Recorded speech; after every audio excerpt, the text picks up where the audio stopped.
That's what really got me interested in the history. And somebody had recently published a book that listed every state in the union. They had gotten the tax records or whatever, and they had it listed by cities, by state, and then by cities. And so I went to the Pennsylvania section of this book, and I'm looking at these towns. Well, this town had 6 breweries. This town, and so I sat there with a road map, and I circled every town that was in this book. Yeah.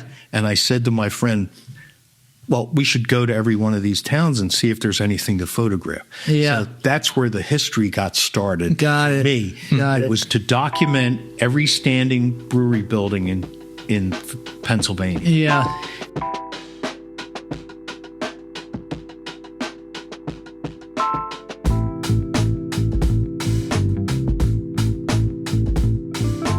Welcome back to the Brew That Podcast. I'm your host, Richie Tevlin, joined as always with Evan Blum. And today we welcome on beer historian, author, Rich Wagner. Welcome. So you wrote the book, Philadelphia Beer. If you haven't read it, you should read it. It was an incredible read. But I think a lot of the people that we've had on, people have mentioned this. And I really, really enjoyed the book. We were talking about this just right now before we started recording, the people that we have on now kind of have a different perspective of, we consider the beer industry in Philadelphia, kind of what the history was, how it got to the point where craft beer started, and then all just the stories of you kind of see the history of Philadelphia, kind of told in the story of beer in Philadelphia. So I thought it was a really, really cool book, and I'm just excited to get you on here and kind of hear it from the man himself. Thank you for inviting me. Yep.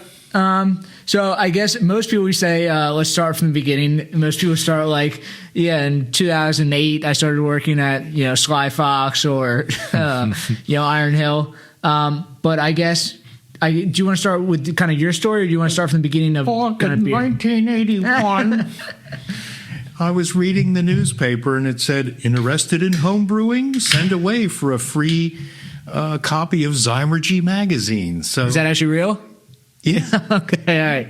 Started homebrewing A3, quickly figured out, I need a big kettle if I want to do full all mash brewing. And then it was, right from there. But cool. I really have to credit Charlie Papazian and the Zymergy, because remember, this is before the internet.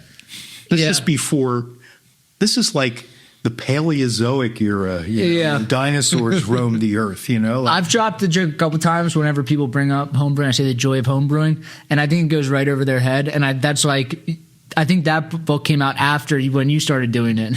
Well, we went to the first GABF in '82. Wow, and that was in Denver. In Denver, okay. And we got the VIP tour at Coors. Charlie Papazian rented a double-decker British style bus. Wow. We went to Coors, and we had they had a malt. We saw the malting process. We saw the pilot brewery. We saw the room where they did their tasting and they explained about the flavor wheel and everything. And that was 82. So, I got to meet a lot of people there I hadn't started home brewing yet. And they were at the top of the game. And I have a story about visiting that on my website, but the list of breweries that had beer there, it was basically Sierra Nevada and this guy, now I can't think of it, Sacramento something, but it was there was only 2 or 3 what you would call craft breweries. But was Coors there pouring beer? Well, they were doing a test market on Killian's Red Ale, and Michael Jackson was there with his recorder. And I remember he asked my wife what she thought about their Killian's, and she says, tastes like Coors with red dye number 2. And he deleted that from the phone. But no, it was Yuengling was one of the few breweries that was still making beer, ale, and porter. Yeah. FX Matt still had an ale, or I think it was at Matt. But there, on this my story, I have the list because I still have the documents from Yeah. visiting. And so that's what I mean. Like, this is the beginnings of it, you know? Yeah, ground zero. Yeah. So I guess this was, you said before you started homebrewing? Yeah, I started homebrewing in 1983. So you went there and you kind of came back to it. I talked to people. I said, well, I was thinking about brewing outside. Do you think that's okay? And, you know, people hemmed and hawed. But I got to meet Fred Eckert and Charlie Papazian. Yeah. And Bert Grant was there. Like, all the heavy hitters were there. It was, you know, it was really the beginning of something happening. You could tell something was happening. Yeah. You didn't know what it was, but it was like there's excitement. You know, when Carter legalized homebrewing in 76 or 78, whatever year that was, it didn't take long for this to start. And, you know, Papazian was a master. I mean, he went to school for nuclear engineering. Yeah. You know, so he was a pretty smart cookie, and look at what he accomplished, what he did to the industry.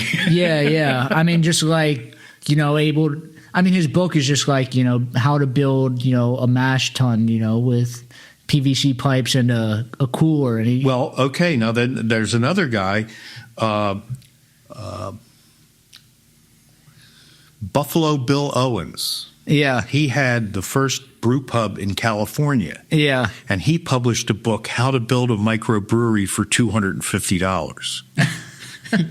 Which I purchased, and then my friend and me built one in his basement, and we were doing that. And like, to the T, like for $250. Yeah, I mean, you know, you got an old keg, and you made that your brew kettle, and you got an old hot water heater stand, and put the kettle in there, and had a flame underneath, and had a reverse flow. You know, cooler system in the ceiling that we did with siphoning, but I had seen it in action, because in addition to going to Coors in 1982, after the big tasting and everything, the next day we went out to the original Boulder Brewery that was in Longmont, Colorado, on the goat farm. And they had like a garden hose, you know, wrapped around, you know, hanging up there. That was their professional brewing equipment, reverse flow cooling system, because it had, you know, the copper and everything. But that's pretty crazy. So at this point, were there any brewers in Philadelphia? I mean, when did Dock Street come around? That was okay. There's Stouts, I guess. Stouts was the first one? 87, Schmidt's closed. Okay. That was the first time in over 300 years that the city had no breweries. Wow. And so the way I like to tell the story is, it's like when you cut down a big tree, the roots are still active. Yeah. And then these new trees start to come up. Yeah. It only took like a year and a half or less to fill that back in. And then David Mink had the Sansom Street Oyster House. Yeah. And he got the upstairs rooms, and then he built the Samuel Adams brew house. Mm-hmm. And it was loosely connected with Jim Cook. You know, they didn't really have financial ties, but he got the permission to use that name, and it benefited both of them.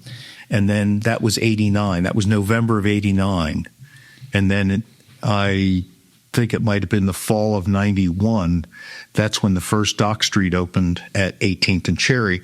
Now, the difference was Samuel Adams was in a really small space, so they were using extract. That's the first and only time I ever heard a professional brewery using extract, which is crazy. Well, I had been around the block, so I had seen a lot of that, and there was a lot of snobbery about that. But I also thought, this guy has been in the restaurant business for 3 generations, and he's doing this. Yeah. Because all of us homebrewers had been sitting around, when are we going to get a brew pub? Well, I'm going to open the first brew pub. Who's this guy, you know? Anyway, but then 91, that's when Dock Street opened, and they were the first full mash brewery. Okay. And then their mission statement was to take Michael Jackson's book, Beers of the World or whatever it's called, and make everyone in that book. Just start exploring. I think they did that. And when you go back and look at the old Mid-Atlantic Brewing Newses and the reporting of the day, they were doing stuff with flowers. They were, you think people are being innovative now. They were doing a lot of that same stuff. You getting wine casks from Chad's Ford Winery, and laying the beer in there. And I think in many ways the brewing industry has gotten less innovative.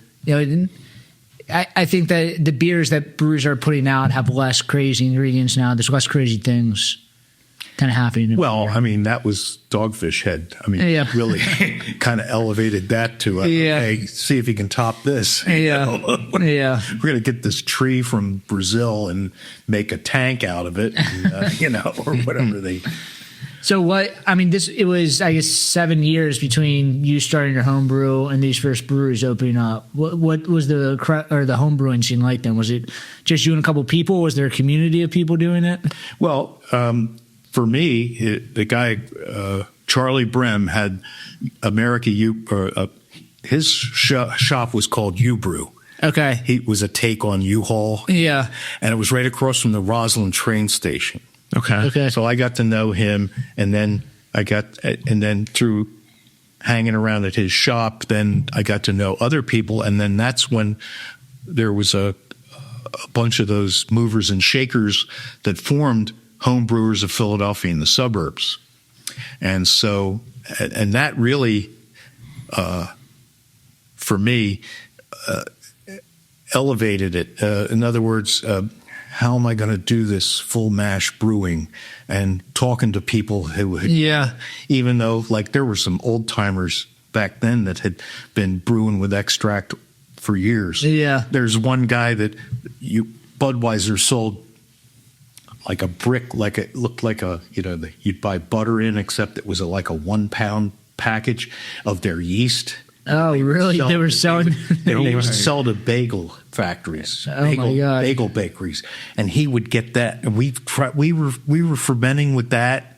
I fermented with a lot of different things, and my first thing was I want to make the lightest beer I can. Because when you make a light beer, it has to be perfect. Yeah. Mm-hmm.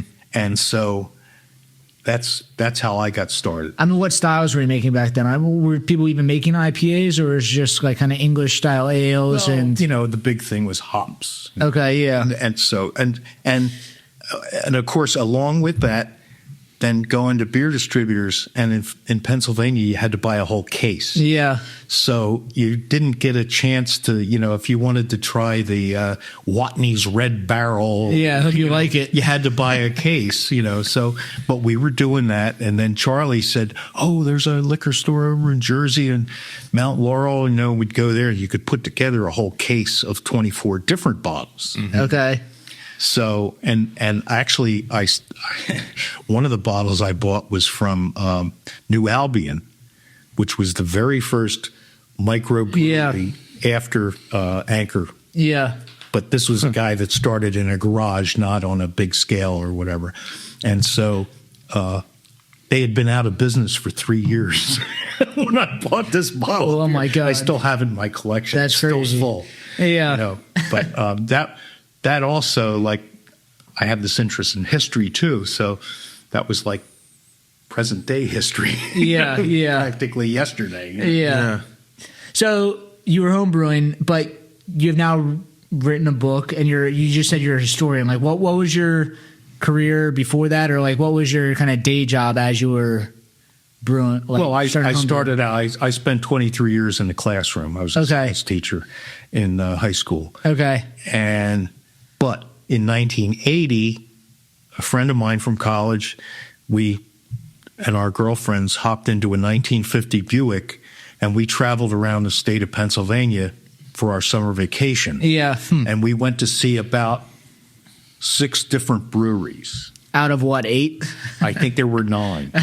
We didn't go to the one in Fogelsville. We didn't go to Schmidt's, and we didn't go to Ortlieb's. But we went to the Jones Brewing Company in Smithton, the Stonies. Yeah. We went to the Latrobe Brewing Company, makers of Rolling Rock. Yeah. We went to Yuengling, of course. We went to the Lion. Was it? We went to Straub. The first one was Straub up in St. Mary's. So that's what really got me on the trail. Yeah. And so after we went, and in between towns, we'd stop and have lunch or talk to some locals in a bar, and every town around here had a brewery, and then they would tell us we're the one that was still standing, and we'd see these hulking wrecks of, holes punched into the walls to take the tanks out when they went out of business. And that's what, like, all these breweries we visited, like, they were all sitting around going, who's next? Who's next? Yeah. Who's going to close next? Mm-hmm. Because it was the consolidation. Bud and Miller and television advertising had basically cornered the market. And all these breweries, they were all making light lagers. I mean, Yuengling has the amber lager. Like, what types of beers were they making? They were making standard American lager beers at that time. Yeah. So, but that's what really got me interested in the history. And somebody had recently published a book that listed every state in the union. They had gotten the tax records or whatever, and they had it listed by cities, by state, and then by cities. And so I went to the Pennsylvania section of this book, and I'm looking at these towns. Well, this town had 6 breweries. And so I sat there with a road map, and I circled every town that was in this book. Yeah. And I said to my friend, well, we should go to every one of these towns and see if there's anything to photograph. Yeah. So that's where the history got started. Got it. It was to document every standing brewery building in Pennsylvania. Yeah. And so we found roughly 200. We went to roughly 400 locations. So about 200 of them were like knocked down or just unrecognizable. There's nothing. And some of these towns we'd go to, well, here's a wall that was part of it, like, okay, I'll taking a picture of that, And so, but that's really where the history started. And then it went from talking to, accosting old guys on the street to ask them where the brewery was, to actually having a book, and then going to libraries, going to historical societies, and looking for. And then I got connected with the collecting community. What's the collecting community? The Breweriana collectors. Beer trays from the 19th century. Oh, wow. Had these beautiful factory scenes, and I'm going, oh wow. We were there, except it's a vacant lot now, or wow, this is the only picture we're going to ever see of this. The brewery trays are cool because everybody had them, and it does. It's like they all have the picture of the brewery on, and that makes it look like this like magnificent factory. Yeah, yeah. And so from there, I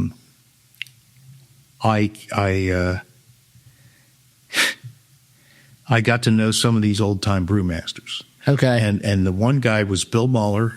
Yeah. He was like a 4th generation brewmaster. His dad and his uncles had made beer during Prohibition. Is that now the distributors now? Is that the same family? No, Muller. Muller. M-O-E-L-L. Okay. But his dad and his uncles brewed beer for the beer baron from Reading, Max Hassel. And this guy had a network of breweries throughout eastern Pennsylvania and northern New Jersey. He had like 28 or 30 breweries during Prohibition. And Bill's dad, Bill grew up listening to his uncles and stuff talk about this stuff, and so, my friend Rich Doctor and I ended up at Bill Muller's house, and he started talking to us, and, I took some of my home brew up, and, he tasted it and gave me a pat on the back, But then he said, I actually wrote a story for when the master brewers met in Philadelphia in 1966. I did a 4-part, leading up to the convention. I wrote 4 articles on the history of brewing in southeastern Pennsylvania for the members, before they came to the conference. I said, oh, Bill, I don't know. I don't have that. That would be down at the United States Brewers Association in Washington, D.C. So, like, I got on the phone, and then a week later, Rich Doctor and I are down at the boardroom of the United States Brewers Association, and there's bound volumes of the Western Brewer, the trade journal, and other trade journals. Yeah. And the Western Brewer, the first issue was 1876. Wow. And so it went to, like, the Prohibition era. Wow. And I looked at this, and And what's in those books? It's just like breweries and how much volume they're making? It was just tax documents? Or It was a trade journal. It had tons of ads, beautifully illustrated, like before the days of photography. There's this great line drawings and everything. Yeah. But also technical information and news of the industry. Who's building what, and what are they doing? New technology, refrigeration. New technology and everything else. Refrigeration. So I looked at this, and we started looking at some of these and taking some notes, and I said, we could go through all of these and find everything to do with Pennsylvania. Yeah. And Rich Doctor looked at me, he goes, we're not doing that. And I thought to myself at the time, I says, maybe we're not going to do it, but I know I'm going to be doing that. And so over the next 15 years, I would go down to Washington, D.C. 1 or 2 days a week. Oh, my gosh. A year, and go through. I started at 1876, page by page, and either Xeroxed or transcribed everything I could find from Pennsylvania. Wow. So that was over a 15-year period. And is that the basis of the book, or the most information is coming from there? No. You're just like a archaeologist at this point, like looking for information. But then 30 years later, whatever, the American Breweriana Association, the people who have collecting, they have the National Brewery Museum in Potosi, Wisconsin. They wanted to put these all on, they wanted to scan these volumes and have them available on their website to members. So I got involved in driving down to Washington, D.C. to pick up half a dozen of these books at a time, bring them back up to Philadelphia, and then drive them up to Brooklyn to have the guy scan them, and then bring them back down to Washington and get 6 more. And I did that. And so now there is this collection of the Western Brewer online for members of the American Breweriana Association. Wow. So, okay, that's one thing. And I really thought I had a lot of information, but now with newspapers.com and I get down into these rabbit holes. It's like one pit of quicksand after the other. Yeah, you keep finding out. But before that, before the internet, there was the Free Library of Philadelphia. And so they have the microfilm room. So there's these other trade journals that were newspapers that were specific to Pennsylvania liquor industry. And so one was called Tap and Tavern, and the other one was called The Observer. And so I went through them looking for everything about Philadelphia breweries or anything to do with Pennsylvania. And I don't know if any of you have been to a microfilm experience. The room is not dark, and you're looking at a projection through film, and you're trying to squint and see this stuff. Anyway, it's a lot of work. Yeah, and then I found all these other things. Then across the hall, then they have the map room. There's these. So they have like the diagrams of the buildings, volumes of maps of city, and then in Philadelphia, at least, we have a very. I don't know who else has this kind of collection, but the Hexamer General Surveys were insurance surveys of industries. And so those are now available online. But at the time, I was going and looking at them. And what happens? Like those things, they get old enough that then the insurance documents become available? No, they were always available. But in other words, insurers wanted to know what the risk was. Okay. So they have a, chemical dye works or a brewery or a distillery, like they would say, well, is there any fires? Is there, okay. And so, but the kind of information that is contained in those is so detailed. Like how thick the walls are, what they're made out of, if there's a watchman on duty, are there any employees living on the premises, all this stuff. And so,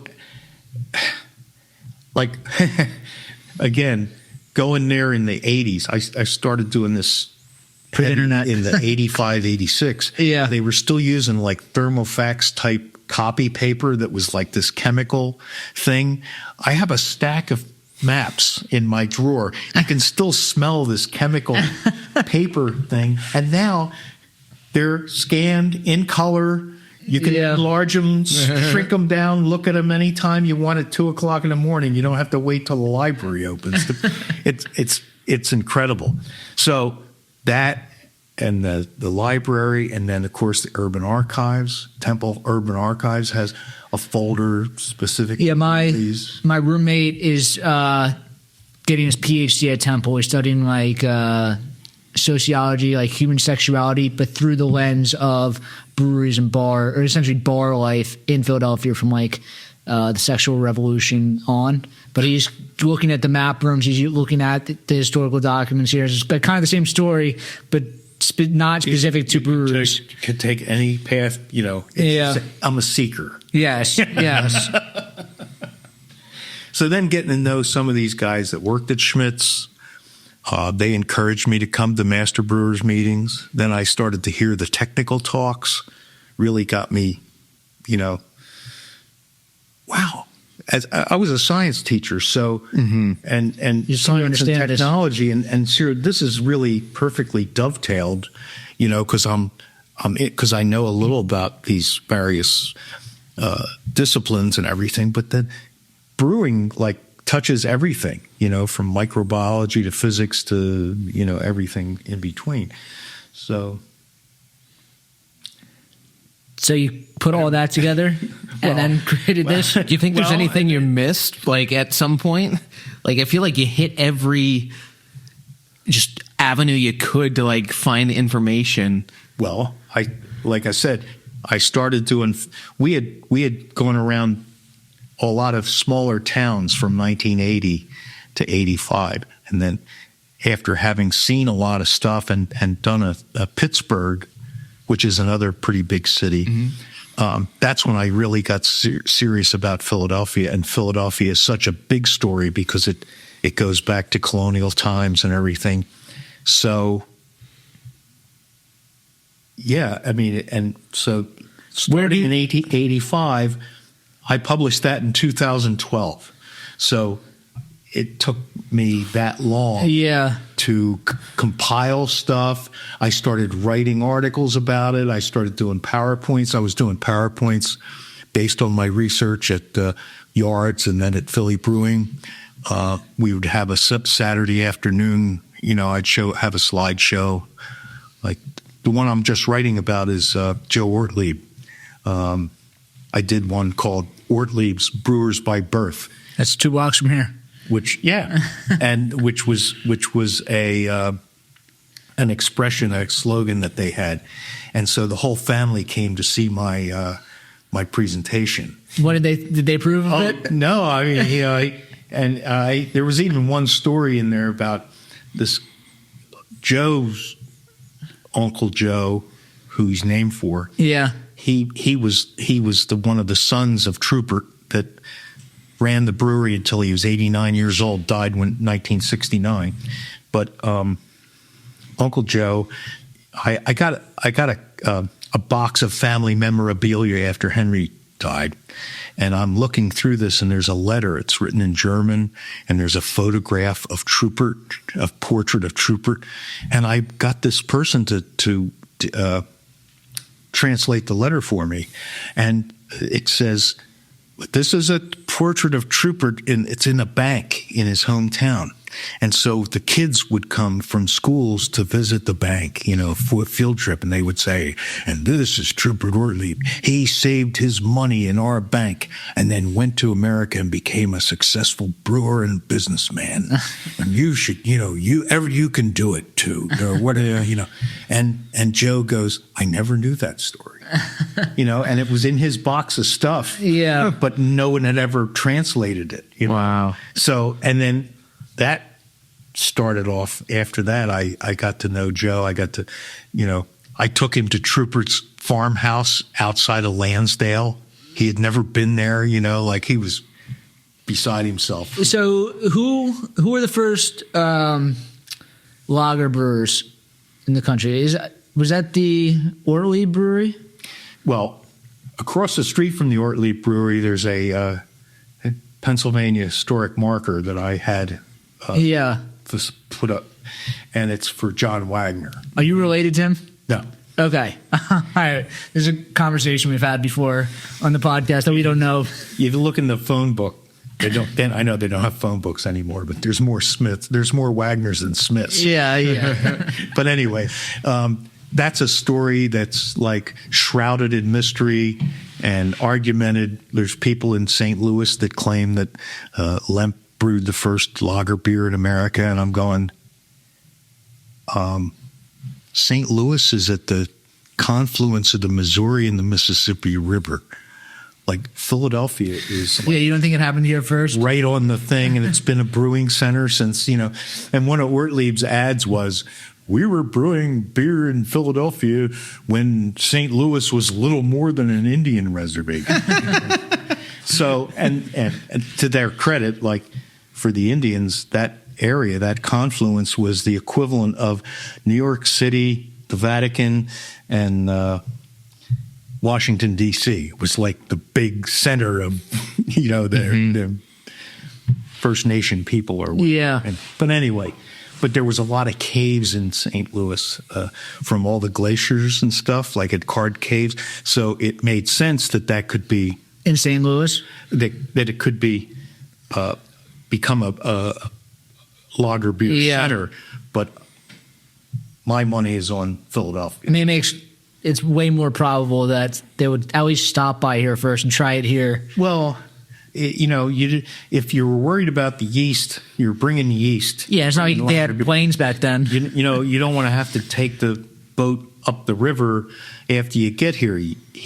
John Wagner got here, went to his sister's at her husband's house, and started brewing. He didn't have to go to St. Louis. Yeah. So, and like I said, that's an argument that'll never be. There'll be no end to that. I guess there's no true evidence, so we can just have some beers, keep arguing about it. It's funny because one of the among the collecting community, there's a guy who has a website devoted to people who collect beer and soda bottles. It's called North American Sodas and Beers, and he has done an incredible amount of research. Same kind of stuff I do, but not just with brewing. So he came up with some actual newspaper clippings that, in my mind, helped to verify the story of John Wagner, even though, like, in the newspaper his name was spelled differently. But that's really common. I've read enough of these old newspapers to know that if you got an Irishman taking down names of a German, he's going to spell them the way they do in English or the other way around. So, and most recently there was this guy from Britain, and there's some clubs over there that are really into recreating old beer recipes and everything. But he took me to task, and he said, he made it sound like we were a bunch of fools having this big marker dedication ceremony. And I'm going, I put his article on my website. I said, okay, fine. Mm-hmm. But that's what I mean. Like, there's always going to be somebody that says what I said isn't true. We have it in St. Louis. We have it here. I have it there. Somebody said they were doing it in Virginia. There was an article about the first lager in Virginia. Part of it is the fact that lager means a couple different things. Yeah, lager yeast, lagerine. It's like yes, that's part of the thing too. Anyway, I got the mark. You got the mark. Philadelphia has the mark. Yes, it's official.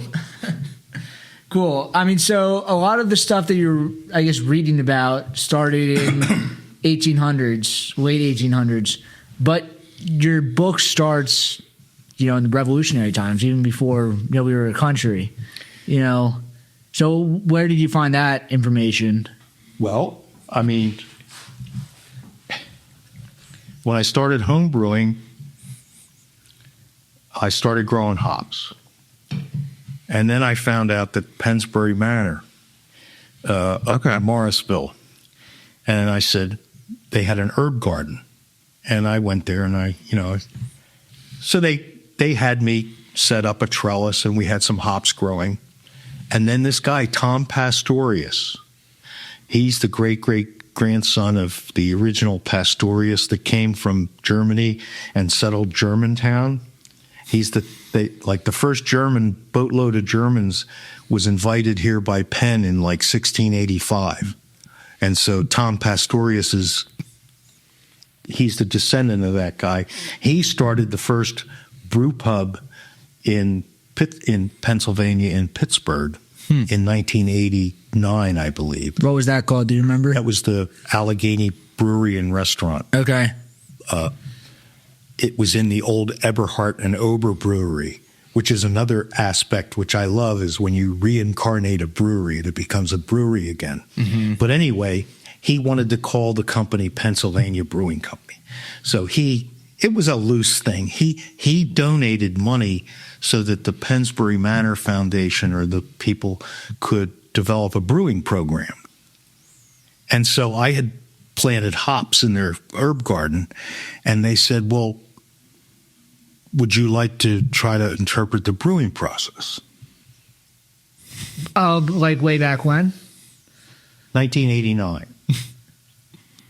So like they wanted you to just figure out how to brew beer, not like historically. They had equipment made. Pastorius financed this. They had this guy from New Hampshire who had a cooper shop make these tubs and barrels. And when they said to me, would you like to interpret the brewing process?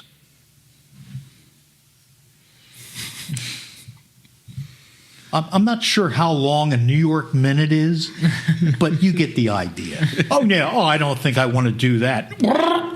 Are you kidding me? So I brewed, we had to make sure that the smokestack worked and all that. And so I dried some of the hops that we had grown. Then I made a batch with syrup. And then in 1990, we did our first full mash brew. And was it barley malt back then? Like, were they making beer with barley? Yes. And Pastorius he milled it for us. Oh my gosh! And I used the hops that I had grown in their garden, and that was 1990. And as far as I know, that's the first time anybody has interpreted that colonial process. So, what did it taste like? I thought it was good. Did it taste like modern beer? Or did it have like a different kind of? It was like what style would it be most close to? Like a mild or something? I just use that's another thing when I do. We'll get to that later, but I don't get complicated with recipes. Basically I use pale malt, hops and yeast, and see what I get. Yeah. But the Pennsbury, that had been inspired by this guy Bill Muller that sent me down to the United States Brewers Association that told me that I read his articles about the early, you asked about the early times. He read his articles about the early taverns and everything in southeastern Pennsylvania. So, and then, of course, there was a section on Penn. So that was kind of inspired by him. Okay. And then in the process of the learning curve of what to do and how to go about this, that's when I tapped into a lot of these old timers that worked for Schmitz or worked elsewhere. And I had come across two other old time retired brewmasters, to help me, pick their brain and I'm asking them stuff that had nothing to do with their careers, we're talking about 1680 something. But to answer your question, there are other collections that go back to that period. Okay. Like the American Philosophical Society, the Historical Society of Pennsylvania. But I imagine the primary source information for that is much different. It's probably letters and stuff as opposed to recorded data. There are ledgers of breweries. We sold this much beer to this tavern and this tavern, Okay. ship captain, this thing. But then there's also a couple of brewing logs in there, brewmaster's notes Yeah. from like 3 or 4 different breweries that I've seen. And so when I was writing this and I was trying to talk about that old time period, I tried to look at some of their notes. And I actually sat down, I went to Yards, and I sat down with Franklin Winslow, and I said, okay, here's their notes. Like, if we're going to set this up and brew tomorrow, what do we do? Yeah. And I had worked at Independence Brewing Company. I had worked at Manioc Brewing. But still, it was nice to have somebody that was Actively brewing. To bounce the ideas off of, and it's still, that's the thing. This process goes back to the ancient Egyptians. You boil water and you do this and you do that. It's just how you accomplish those. Yeah.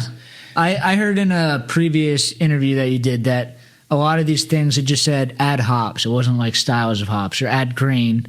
And like there weren't necessarily styles of beer. It was kind of just like, well, make what you can make, and this is the general way that you do it. The way I describe it in the book is when they would brew beer, you had a hot liquor tank.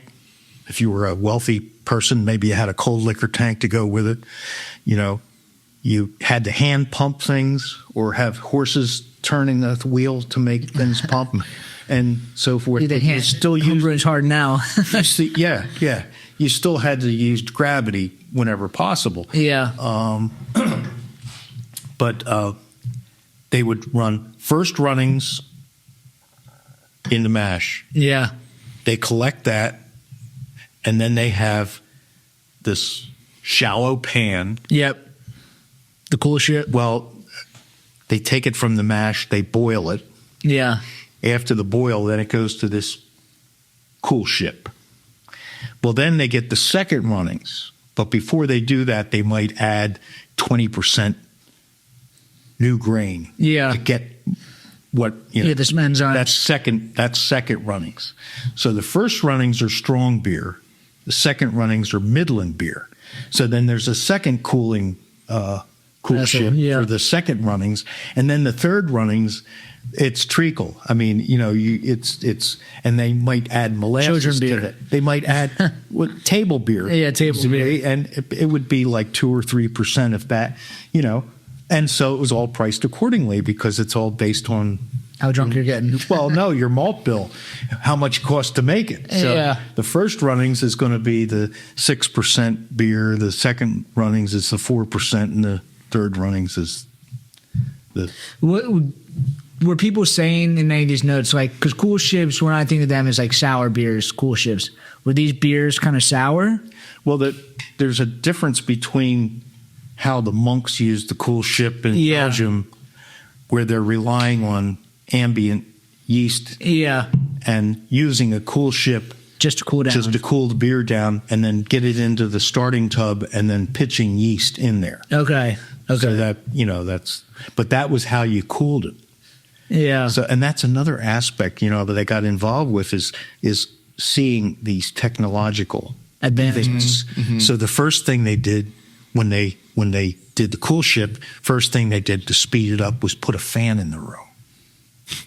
And then when plumbing became possible, then they would pipe it with cold water pipes in the cool ship to speed it up even more. With some lead pipes. or whatever. But you know what I mean? Like up until a certain time, there was no plumbing. Yeah. Yeah. Like I go to this Genesee Village up in Mumford, New York, and they have an 1803 reconstruction of an 1803 brew house. Really? And they brew there. No way. And so I got pictures of it, but they have these three big primary tons. It's like a 5-barrel batch. And are they kind of wooden tubs? Big wooden tubs, 4 feet tall. But then they go down to the casks, That, you know, it's tertiary. Yeah. But the hose is like if you took a leather belt and flipped it around into a cylinder and then put rivets in it. That's the hose. I thought that, you know, like that's taking it back. That's getting pretty serious about, because And the other thing was, it was the first time when I watched, I went there 2 years in a row because it's a 2-day process, and I only got to see it one day, the 1 year. But they had troughs. So to transfer hot liquor to the mash, there's a wooden trough. And so there's no hoses, you know. So that's another. And actually, I found out later when I went up to this thing, they had used some of my interpretation of the century brewing methods to interpret their. That's so cool. Yeah, I was proud of that. Yeah. Do you have a cool ship at, where is it, Pennsbury Mansion? We did not. Okay. We just let it cool. Okay. After, in 1993, I said, I don't want to be tied down to Pennsbury Manor. Yeah. So I went around looking to see if I could make my own brewing system. And I'm teaching at school, and this guy comes up to me. He says, "Here, my kid's school newspaper has this Cooper on the front. He's got a little wooden bucket, you know, and he's got his colonial hat on and everything." And I go, "Wow!" So I got in touch with that guy, and he's now at that point he was a retired industrial arts teacher, and when I told him what I wanted to do, he was on board. And so for the next 6 months, I would go up to his shop every Wednesday after dinner, and we'd work. And we started with 2 cypress logs, and we split them into staves, and we made a mash tun and a receiving tub, and we made a baler. And then my friend got me a copper kettle from an antique shop up in central Pennsylvania, and we made a stand for it from some old wrought iron things that I had laying around. And so then in 1993, I tested it out. I brewed several batches at home, and we were using 5-gallon cornies, you know. And so I filled up 6 cornies. I made a couple batches. I had 6 cornies. And we went to the Oregon Brewers Festival in 1993. And I drove it out. I drove my system out. And they were also having the 150th anniversary of the Oregon Trail. So I had a trailer on the back of my van, my wife and my son, and we drove out there and we went to the Oregon Brewers Festival, and we had our fire going, and, you know, it was over a 3-day period. It was 60,000 people. Oh, wow. And we were near the gate, so when the people were in line waiting to get in, they could smell the steam and everyone walks over. What are you doing? The malt, everything, you know. And then we actually did that at 3 different locations along the Oregon Trail on our way back home. So that was the maiden voyage. That was the beginnings of me taking the system that I had made with this teacher on the road. We went all the way to Oregon to do it, you know. So I like to say that I've done my colonial brewing from coast to coast. Have you found other people doing this colonial brewing across the country? Like, are there people in St. Louis or Virginia, or, you know, kind of other people? Well, it's funny you should mention that, you know, because I'd like to say I have a little bit of credit for the number of people who are doing that, because I have all this stuff on my website. Yeah. And people have told me, "Oh, I found your, you know, the one article I did basically laid it all out, you know." Like I said, it's not rocket science. You know, you boil some water. It's just whether you have something made out of stainless steel or something you have made out of wood. Yeah. But I could think of 6 or 8 people that I've heard of, and some of them have come and seen me, you know, do my presentation. So I think that's really cool. Because I'd like to. I don't know of anybody else that had tried to do this prior to 1990. What's interesting about Pennsbury Manor was that was all a reconstruction of Pennsbury, the mansion and the brew and bake. They have a bake and brew house there. And so that was built during the Depression from the Works Projects Administration. And so when they opened that, like in the 30s, the master brewers from Philadelphia had their meeting on a Friday night, and then on a Saturday they drove up to Pennsbury. And they had an article about them all looking at the stuff and weighing in on the accuracy or how they would have done it, or, you know, this or that or the other thing. And so one of the old-time brewmasters that I got to know, he didn't go to that, but he had just, you know, become part of the master brewers at the time, and he remembered them talking about that meeting and everything. And he really gave me a lot of credit. He says, you know, it's incredible. Like that was like 1939 or something. He goes, it's incredible that you're actually brewing beer there. Yeah, I mean, that's 60 years later on Who'd have thunk it? Yeah. So kind of putting it, I guess, like you brewing it gives you a kind of different perspective also. Like you're seeing all these different primary source information, all this stuff, but like when you're actually going out there and brewing it the same way they are, like you kind of see it from their perspective. I have an overactive imagination. Yeah. So when I read these things, I try to put myself in their shoes, as it were. You know, like how do I do that? Like how did I do that at Pennsbury? Well, they had, you know, these kettles recessed into a firebox, and, you know, okay, now what do I do? Yeah. You heat the water and then you put it in the mash tun. Yeah. You know. How many different systems like have you like pretty much cultivated over the years? Just the one that I made and the one I used at Pennsbury. Okay. But there's another place in Dayton, Ohio.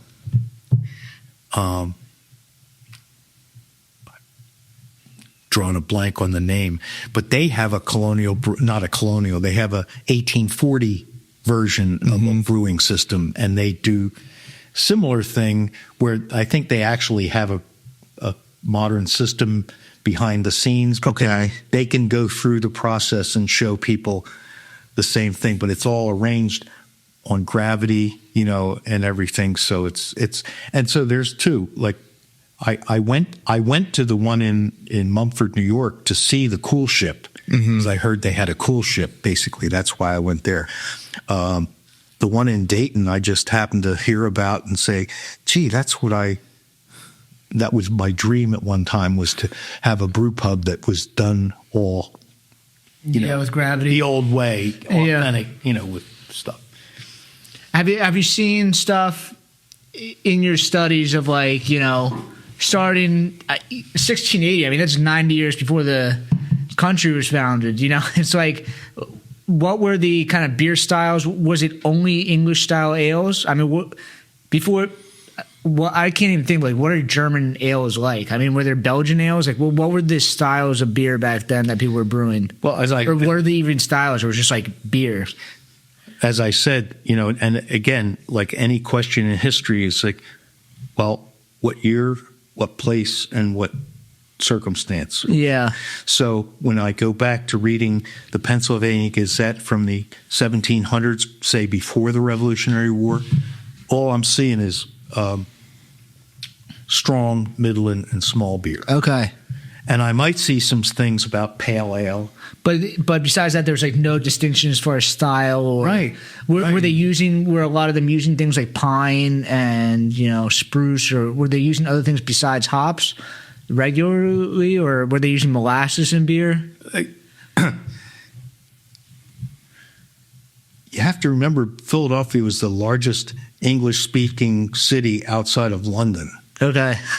These people had relatives. Yeah. We weren't like the Pilgrims freezing our tails off, waiting for the Indians to give us some turkey dinner, you know? Yeah. It's, you know, like you look at Philadelphia, had an emerging artisanal class, crafts people, furniture industry, you know, like all kinds of things were going on. Yeah. I mean, even when we were a colony, it's especially when we were a colony, like from 1685, people were perfectly fine with being subjects of the crown for 100 years because they felt like they were grew the economy, it grew the industry, grew everything because they ruled the sea. They, you know, we had commerce, we had trade, you know, like all this stuff. So I see pale ale talked about. but I don't really see the thing about like all this styles. And when does that emerge? well, I though? think what I was going to say is I think they may have been talking about styles more in Europe Okay. and maybe in England, Okay. and maybe just what I'm reading in the newspaper from 400 years ago Yeah. is the way it was reported here. Okay. Actually, there was I did an article on Philadelphia Weiss beer brewers, which is the Berliner Weiss. Yeah. And there's the earliest article I saw was from like the, really old time. Another one I saw was there was a tavern that was going to have Welsh ale. What's Welsh ale? The style of ale that they brewed in Wales, I guess. So. So, But and then you also asked about the pine and the this and yeah. that I wanted to get away from that because these people, these professional brewers, they were using malt and They were actually were. yeah. Okay. They weren't like hard scrabble. Yeah. Gee, we can't get any hops. We'll use these pine Yeah. bombs. Yeah. Although that's a style of beer in Scandinavia and so forth. So, Yeah. But I think to your point, yeah, it was mostly English. Okay. English style. I mean, that's where the people came from. Okay. And then when did, I guess, the next big change in beer was the emergence of lager? And did that come with the Germans kind of coming into the city? Was that around the same time? Well, I mean, lager, this is a whole big issue. We were just talking earlier about you got the word lager that means to store. Yeah. Then you've got lager beer yeast. Yeah. And you've got these monks that were the natural philosophers, is what they called them, the scientists of the day. Yeah. Gregor Mendel and his peas and so forth. So these are the guys, and it was all very secretive. But that's where I think the lager beer yeast came from. Okay. And I know they've done a whole history of the genealogy of it and everything. I never read the whole thing. It's Yeah. very technical. But the one time I was at a Master Brewers meeting and I asked the guy from Y Yeast or one of those companies, and he said, well, to him, like his simple answer was, it's a lager beer yeast is like a cross between the ale yeast and a champagne yeast. So Yeah. that's how you go. But I think by doing things in the cold, you condition them. they condition them to be. Yeah, yeast change so and quickly. I think that's where lager, like, it really goes way back. Yeah. Like 1840 might have been when John Wagner brought some of that yeast here, but it was right around that time, I think 1842, that the Pilsner style was introduced. Yeah. And so forth. So this was stuff that was happening, and again, it was. And were they most of the hops that they were using? Was that hops that they were growing here? Were they bringing those hops in from England? They would. Just whatever they had. Well, it was commerce. Okay. So, like, you would grow them here. Yeah. But then particularly later on, like a lot of the German brewers making those styles of beer Yeah. would be advertising the fact that they had German hops. Czechoslovakian or German hops. Yeah. But back then, I forget that this is about malt, but they said at a certain point, importing malt from England had virtually ceased. In other words, they could grow enough barley. Yeah, here they didn't need it. They didn't need it. So hops, I guess, if they needed them, but and that's another thing that makes brewing goes back to the beginning of civilization. Yeah. Is the fact that it's an agricultural product. Yeah. So you're at the mercy of the elements. If you have a bad year for one or your other ingredients, then that's when you have to start. Oh, do we want some pine bombs in this? Or, Yeah. I still want to get drunk, but there's an old article about this after World War I. The English were doing home brewing or something. They couldn't get beer, but they were getting yeast from the bark of a tree. like they peel the bark off Yeah. and get the yeast out of, and they called it bee beer, I think, because when it started to ferment, it looked like bees flying around. Oh my gosh. I don't know. Richie, when we went to Brooklyn, we went to Six Point, what was that they gave us? Do you remember? It wasn't technically beer, but Grew it? Yes. It grew its beer Yeah. without hops, right? It has like just spices in it. Grew. Yeah. I always mean to memorize this expression, but Martin Luther, Reformation, something, and hops all came to England the same year. It's a quote that I never quite memorized. But before they had hops, and as the story goes, the guys coming back from the Crusades came through Czechoslovakia and places like that where they were using hops. And so then they brought that knowledge to England.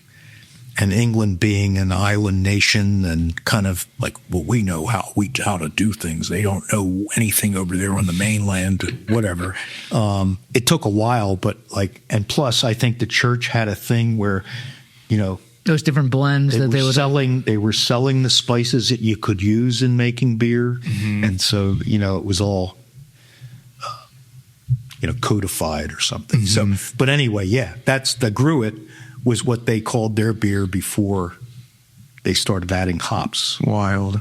Yeah. And hops originally, from the Czech standpoint, originally it was to increase the shelf life, but then also became part of the flavor profile. So at what point was it really the Industrial Revolution and lager brewing that the large brewing factories started to pop up? Or when did you start to see brewing shift from more like a home activity to, there was established, these are actual brewery businesses around the city?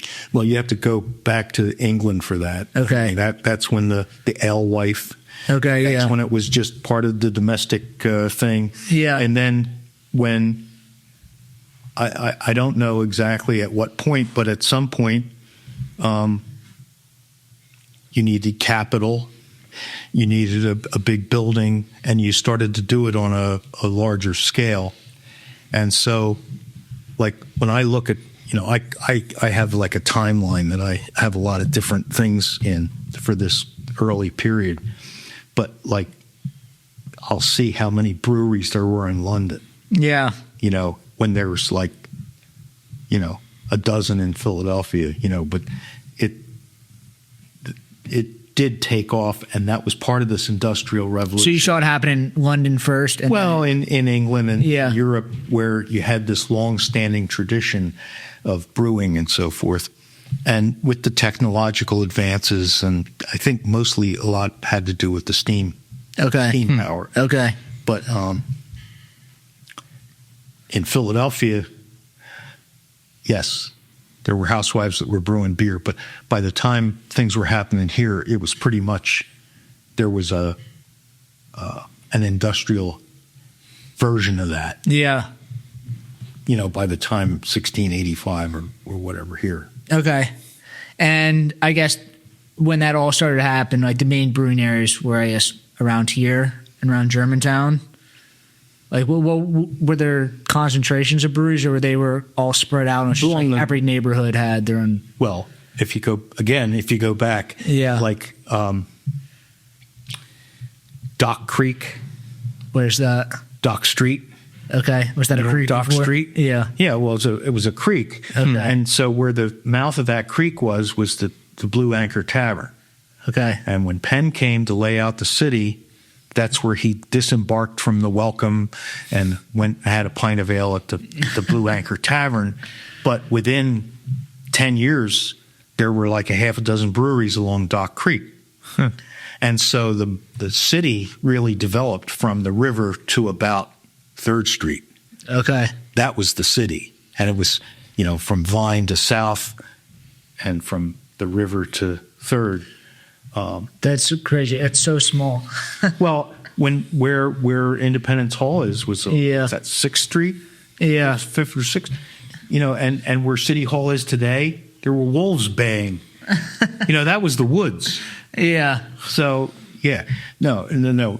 So depending on the time period, in the 16s and the early 17s and so forth, I actually made a map of all the breweries that I could find, and there's like a wedge, like what I just described from the river front street, 2nd Street, 3rd Street, and it was like, I think, 60 or 70 different breweries up until like 1800. Yeah.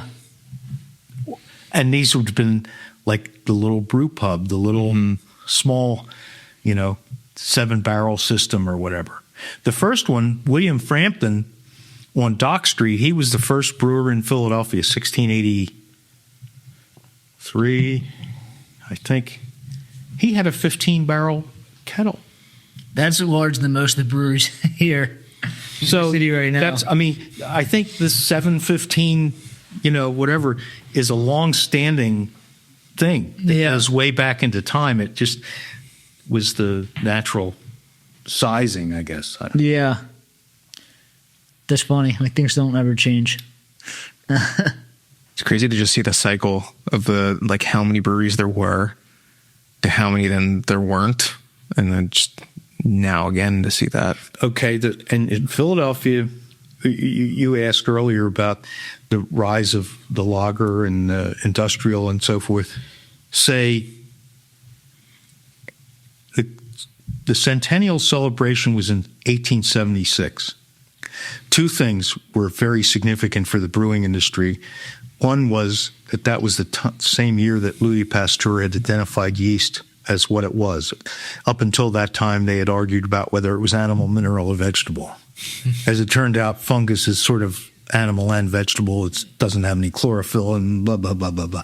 But anyway, that and artificial refrigeration, which propelled the lager beer industry. Yeah. And so those two things, 1876.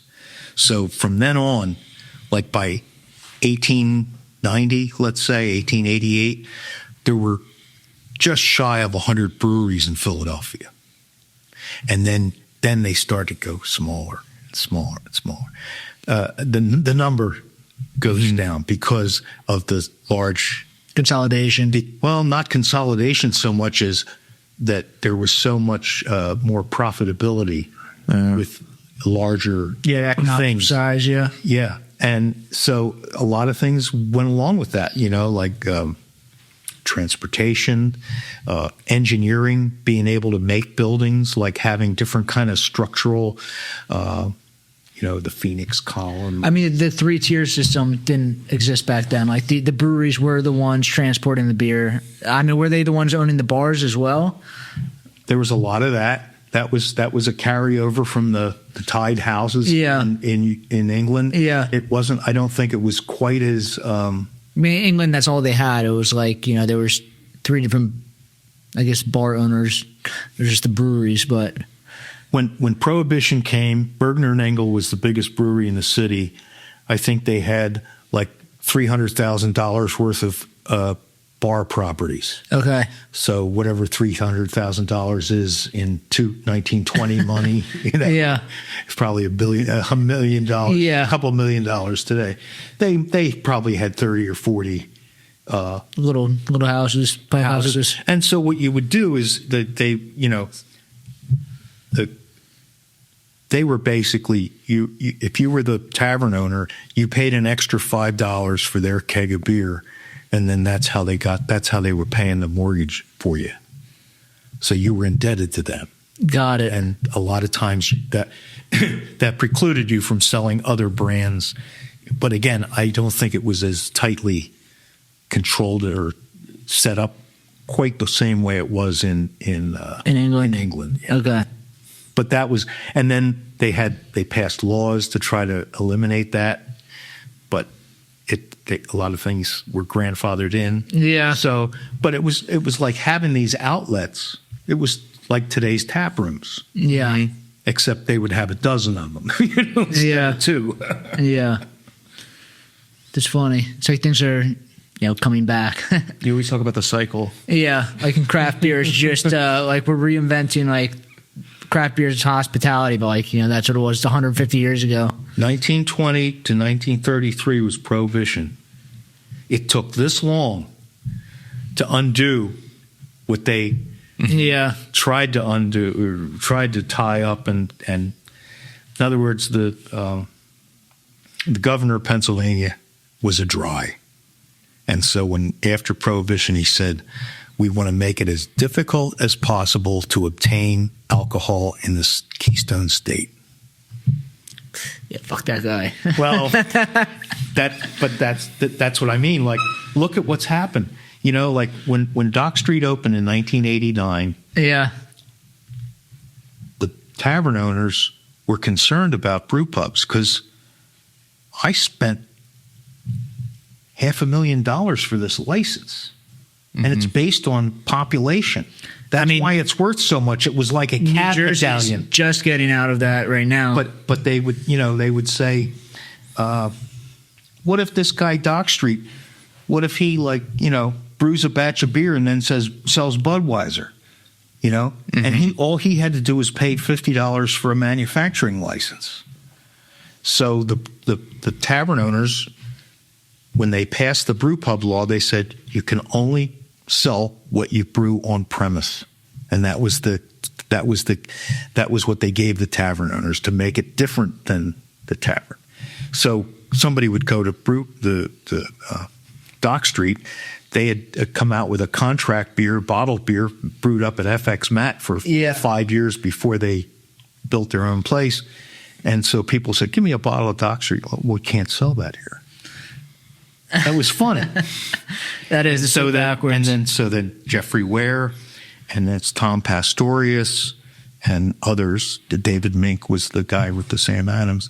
They started to say, okay, what about wines produced in Pennsylvania? Can we sell wines that are made in Pennsylvania? And they got that passed. So now basically it's come along. It took a long time, and now we have a micro distilling industry. Yeah. So now you can sell spirits that are made in Pennsylvania. So you basically have a full liquor license for the price of a manufacturing license. Yeah. As long as it's made in Pennsylvania. So, but that's still a concession to the people that have taverns. Yeah. Yeah. It'll be interesting to see what happens. Like, liquor licenses, I don't know what's going to happen to them, because I don't know if it'll be just a thing of the past. Like, the government does make a lot of money off of them, but there's all these other ways around kind of having a liquor license, I guess. I stopped trying to predict what was going to happen. Just go with the flow. Just go with the flow. So after Prohibition, I guess there were no breweries. Did any breweries pop up immediately after that? Like, did anyone kind of jump right back into it, restart their brewery, start making beer right away? Well, Yuengling was still, they made it through, right? Yuengling, but I'm talking about Philadelphia specifically. Well, in Philly, you had, when I said 1890, let's say there was 100 breweries. I think by 1900, I think by the time Prohibition started, there was 40. Yeah. And then when Prohibition ended, there was like 20 that tried to start back up. So you went from 100 down to 20 over a 40 or so year period. Yeah.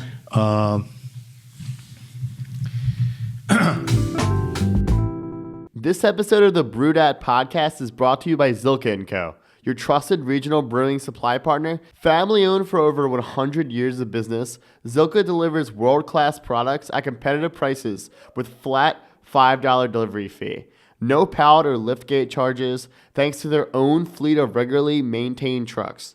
With locations in Allentown and Hunker and a technical brewer on staff, they provide the expertise and service your brewery deserves. Reach out to Brad Adelson in the show notes and let him know Brewdat sent you. We've had Chris Kunda on. He owns a beer distributor around here. Did you ever come across the Kunda family name?